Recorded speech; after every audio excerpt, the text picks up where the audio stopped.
किस बात की कमी है? क्या आपके मन में कुछ चल रहा है जो यहाँ से आप संतुष्ट नहीं है और आपकी आंखें गीली हो जाती है? मैं रोज रात्रि को देखती हूँ, जब आप थोड़ा सा भी समय, व्यस्तता से आप थोड़ा सा भी अवकाश लेते हैं, तब आपकी आंखें नम होती हैं। रुक्मिणी ने पूछ लिया। कृष्ण ने कहा कि रुक्मिणी, राधा की याद आती है। जितना भी कृष्ण ने हथियार उठाए या नहीं उठाए, पर जो कुछ भी कृष्ण ने किया, वो चोरी कर ली हो तो, झूठ बोल लिया हो तो, एक्टिंग कर ली हो, इन सब में दूसरों के हित के अलावा और कुछ भी नहीं था। अपना क्या था उनके लिए? कुछ भी नहीं। अपने लिए तो उन्होंने जिससे प्रेम किया उसको भी उन्होंने अपनाया नहीं। वो द्वारिका चले गए। द्वारिका में इतनी अच्छी रानियां सोने के कंगन पहनकर, दूध में केसर और ड्राई फ्रूट उबालकर कृष्ण को भोग लगाती, और तब वो देखती कि कृष्ण की आंखों से आंसू आ रहे। सोते हुए कृष्ण को आंखों से आंसू टपक रहे। रुक्मिणी ने एक दिन पूछ ही लिया, चरण दबाते हुए, कि भगवान गोविंद, आप यहाँ हो, पर मुझे ऐसे लगता है कि आपको किसी बात का रंज है। ऐसी क्या कमी रह गई? विश्वकर्मा ने तो सोने की द्वारिका बना डाली। ऐसा कई ऐसे इस प्रोविजन है यहाँ पर, ऐसी कई ऐश्वर्य है, अद्भुत ऐश्वर्य है जो संसार में किसी और राजा को प्राप्त नहीं है। आपको वो प्राप्त है, फिर किस बात की कमी है? क्या आपके मन में कुछ चल रहा है जो यहाँ से आप संतुष्ट नहीं है और आपकी आंखें गीली हो जाती है? मैं रोज रात्रि को देखती हूँ, जब आप थोड़ा सा भी समय, व्यस्तता से आप थोड़ा सा भी अवकाश लेते हैं, तब आपकी आंखें नम होती हैं। रुक्मिणी ने पूछ लिया। कृष्ण ने कहा कि रुक्मिणी, राधा की याद आती है। बस राधा की याद, क्योंकि राधा और हम कभी अलग हैं ही नहीं। रुक्मिणी को भी लगा कि ऐसा तो क्या है राधा में, ऐसा राधा में क्या हो सकता है जो कृष्ण को हम जैसी रानियां, सुंदर एक से एक रानियां, एक से एक श्रृंगार करती हैं, किसी अप्सरा या किसी देवियों से कम नहीं लगती।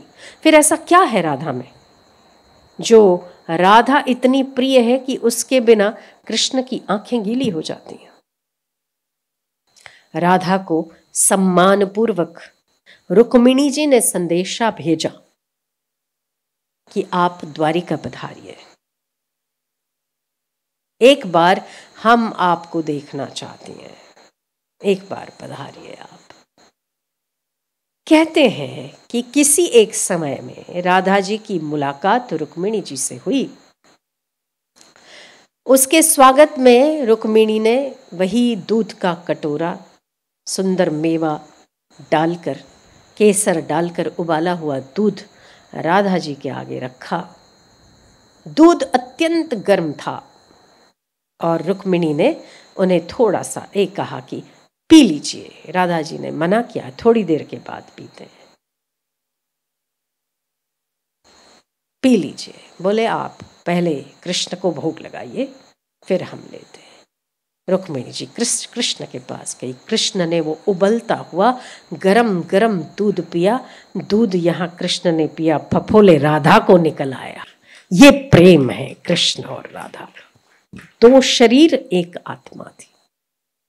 ऐसे राधा के साथ भी उन्होंने विवाह नहीं किया, केवल और केवल समाज के उस वर्ग की बच्चियों से विवाह किया जिन बच्चियों को सम्मान की आवश्यकता थी। अपने लिए नहीं किया जो कुछ भी किया। तो कृष्ण की कुछ चीजें, कुछ जीवन की शैली और कुछ आदर्श हम जब अपना लेते हैं तो हमसे कृष्ण कहाँ दूर है? फिर आप नंद घेर आनंद भयो कहें या ना कहें, आपके दिल के घर में तो आनंद है ना। खत्म हो गई बात। यही तो चाहिए, यही तो चाहिए। तो हम जो लोग कृष्ण के इन वचनों को चरितार्थ करते हैं कि कर्म करते हुए भी फल में आस्था, आसक्ति रहित होकर कर्म करना, गुरु की सेवा करना, गाय की सेवा करना, जिस किसी में भी वो सेवा का शब्द लगा देते हैं ईमानदारी के साथ, वो सारे कृष्ण के बाहर से भक्त हो ना हो, पर भीतर से उनका हृदय कृष्णमय ही है और कृष्ण उनके हर पल साथ है। और जहाँ कृष्ण है वहाँ श्री, वहाँ विजय, वहाँ धृति, सब कुछ तो है। यत्र योगेश्वर कृष्ण तत्र पार्थो धनुर्धर, तत्र श्री विजयो भूतिर् ध्रुवा नीतिर् मतिर्।